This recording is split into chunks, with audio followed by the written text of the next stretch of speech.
অযোধ্যার ওই রাম মন্দির একটা পর্যটন কেন্দ্র হয়ে উঠবে। ভারতীয়রা মনে করে পুরো বিশ্ব আমাদের বন্ধু। ভারতীয় সমাজের চেতনা কখনো হারেনি। প্রজাতন্ত্র দিবসে প্রধান অতিথি হিসেবে এদেশে আসা ফরাসি প্রেসিডেন্ট ইমানুয়েল ম্যাক্রোকে রাম মন্দিরের স্মারক উপহার দেন প্রধানমন্ত্রী নরেন্দ্র মোদী। আর নরেন্দ্র মোদীর নেতৃত্ব দেশকে এগিয়ে নিয়ে যাচ্ছে বলে শুক্রবার জানালেন বিজেপির রাজ্য সভাপতি সুকান্ত মজুমদার। প্রধানমন্ত্রীর নেতৃত্বে এ এক নতুন ভারতবর্ষ বলে জানান সুকান্তবাবু। তিনি আরো বলেন, নরেন্দ্র মোদী যেমন দেশের মানুষকে নিশ্চয়তা দিয়েছেন, তেমনি আবার বিদেশ মন্ত্রীর চোখে চোখ রেখে বলেছেন গোটা ইউরোপের সমস্যা তাদের সমস্যা নয়। একসময় অনেকেই বলেছিলেন কাশ্মীরের লাল চকের জাতীয় পতাকা উড়বে না, সেটাও করে দেখালেন নরেন্দ্র মোদী বলে জানান রাজ্য বিজেপির সভাপতি সুকান্ত মজুমদার। তিনি আবেগের সঙ্গে বলেন, প্রধানমন্ত্রীর নেতৃত্ব এগিয়ে নিয়ে যাচ্ছে দেশকে, কারো সাথে ভেদাভেদ না করে সকলের জন্য কাজ, তবে এজন্য কাউকে তোষণ করা নয় বলে মনে করেন সুকান্তবাবু। অন্যদিকে তিনি বলেন, পশ্চিমবঙ্গ থেকে একে একে শিল্প চলে যাচ্ছে, এখন এ রাজ্যে সব ভাতা জীবী হয়ে যাচ্ছে। সুকান্তবাবু বলেন, উদাহরণ হিসেবে বাঙালির প্রতিষ্ঠান বেঙ্গল কেমিক্যাল দেখে হতাশ হতে হয়। এছাড়াও অত্যন্ত গর্বের সাথে বলেন, বদলে যাওয়া ভারতবর্ষে খালি পায়েও পদ্ম পুরস্কার নিতে ওঠেন গুণী মানুষজনেরা। তার মতে এটাই বদলে যাওয়া ভারতবর্ষ।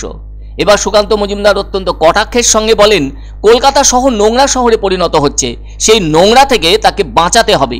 এবার তিনি আরো স্পষ্ট করে দলের উদ্দেশ্য সম্পর্কে বলেন, ডক্টর শ্যামাপ্রসাদ মুখার্জির আদর্শে রাজ্য গড়ে তুলতে প্রকৃত ভাবনাকে সামনে আনতে হবে। তাই এই বাংলা কখনোই শেখ শাহজাহান ও শওকতদের বাংলা হতে পারে না।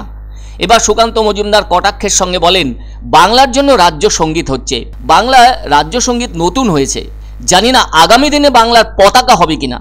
এবার সুকান্ত মজুমদার বাংলার পদ্মশ্রী পাওয়াদের পাশে দাঁড়িয়ে বলেন, উত্তর কলকাতার মানুষ বলুন উষা উত্থুপ বাংলার নন, মিঠুন চক্রবর্তী বাংলার নন। তিনবার জাতীয় পুরস্কার পাওয়া একজনের সম্বন্ধে ওই ধরনের কথা বলছেন কিনা 3 বছরের জেল খাটা এক আসামি বলে কটাক্ষের সঙ্গে উল্লেখ করেন সুকান্ত মজুমদার।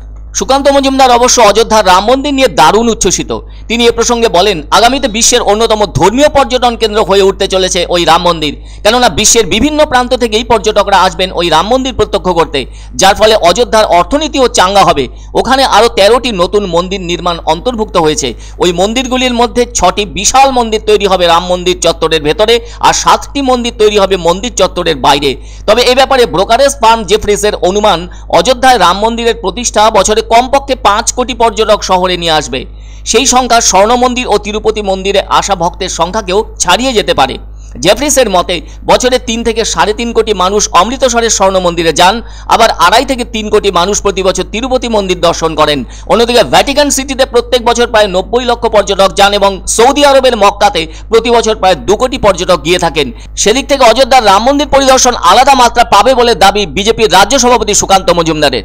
আপনারা জানেন অযোধ্যায় রাম মন্দির প্রাণ প্রতিষ্ঠা হয়েছে, যা মনে করা হচ্ছে যে ভারতবর্ষে নয় বিশ্বের অন্যতম ধর্মীয় পর্যটন তার কেন্দ্রবিন্দু হিসেবে ভারতবর্ষের সংস্কৃতিকে বিশ্বের সামনে আগামী দিনে বিশ্বের দরবারে পৌঁছে দেওয়ার অন্যতম সূচক, অন্যতম মূর্তি হয়ে উঠবে এই রাম মন্দির।